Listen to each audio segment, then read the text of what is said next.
Welcome! Today, we're jumping into the incredible physics of how things spin. We're going to see how scientists take something that looks totally chaotic, like a tumbling satellite, and describe its motion with some truly beautiful math. Let's get right into it. Really think about that for a second. You see an object flying through the air, spinning, wobbling. It looks completely random.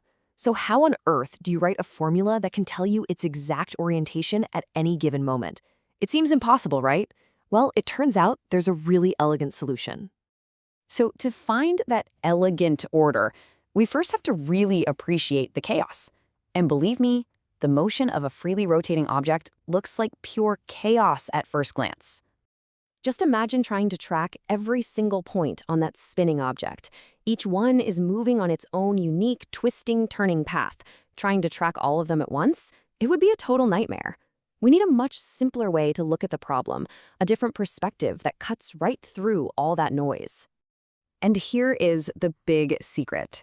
The breakthrough isn't about finding more complicated math. It's all about perspective. Specifically, it's about looking at the problem from two different viewpoints at the exact same time. So check this out. Physicists get really clever here. They set up two frames of reference. First, you've got the world frame. That's our fixed stationary point of view as we watch. And second, there's the body frame, which is literally attached to the object, tumbling and spinning right along with it. Separating these two is the absolute key to figuring this whole thing out. Okay, let's really break this down. The world frame? That's easy. It's the fixed room you're in. From its perspective, the object is flying across the room and spinning around. But the body frame? That's the object's own perspective. And from its point of view, it isn't moving at all. Any point on the object has coordinates that never change. Instead, it's the entire world that seems to be spinning and moving around it. Okay, so we've got these two different languages, right? Two completely different ways of describing where things are. Now, we just need some way to translate between them. And this right here is where the magic happens. It's called a rotation matrix. You can think of it like a mathematical recipe. You feed it the location of a point from the object's point of view, its body frame, and poof, it tells you exactly where that point is in our world frame. It's the universal translator that connects our two perspectives. Now, for a simple spin around one axis, this little matrix is all you need. If an object rotates by some angle, let's call it alpha, those cosines and sines are just the geometric tools that tell you exactly how the original coordinates get rearranged onto the new axes. It's a surprisingly simple and beautiful conversion. But okay, that's great for a nice clean spin.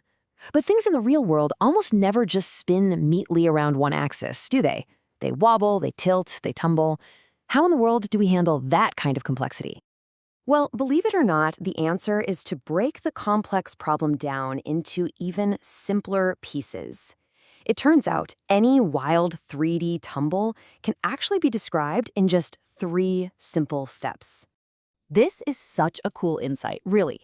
It turns out that any possible orientation an object can have in 3D space, no matter how complicated and chaotic it looks, can be achieved by doing just 3 simple, one-at-a-time rotations in a specific order. And these 3 steps have a name. They're called Euler angles. Think of it like a 3-step recipe for motion. First up is precession. That's the slow wobble of the main axis, just like a spinning top.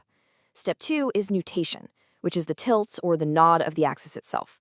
And finally, you have the actual spin around that new tilted axis. So precession, nutation, and spin, or wobble, tilt, spin. Any tumble you can imagine is just some combination of those 3 moves. And here is the best part. Since we already know how to make a simple rotation matrix for each of those individual steps, we can just multiply them all together. We take the matrix for the wobble, multiply it by the matrix for the tilt, and multiply that result by the matrix for the spin. What you get is one single, powerful master matrix that can describe any orientation imaginable. So this is great.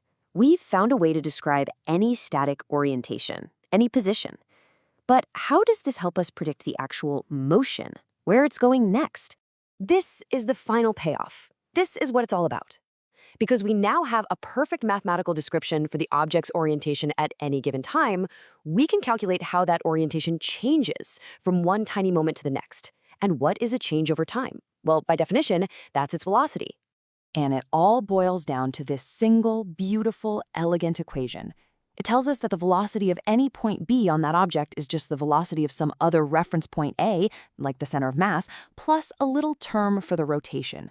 That omega symbol, the W, that's just the angular velocity, how fast it's spinning. And that's it. If you know how the center's moving and how fast the object is spinning, you can find the velocity of every other point on it. That is how you find order in the chaos. So let's do a quick recap of this whole journey. We started with what looked like total chaotic motion, and we simplified it by splitting it into two parts, moving and spinning. We tackled the spinning part by using two different points of view, the world frame and the body frame. Then we used rotation matrices to act as translators between them. And finally, we saw that even the craziest 3D tumble is just three simple Euler angle rotations, a wobble, a tilt, and a spin. It's an amazing thought, isn't it? We've gone from the apparent randomness of a tumbling object all the way down to a single, clean formula. It just makes you wonder, if something as complex as a spinning galaxy or a wobbling planet can be decoded with these principles, what other chaos in our world is just waiting for the right perspective to reveal its simple underlying order? Thanks for joining me on this one.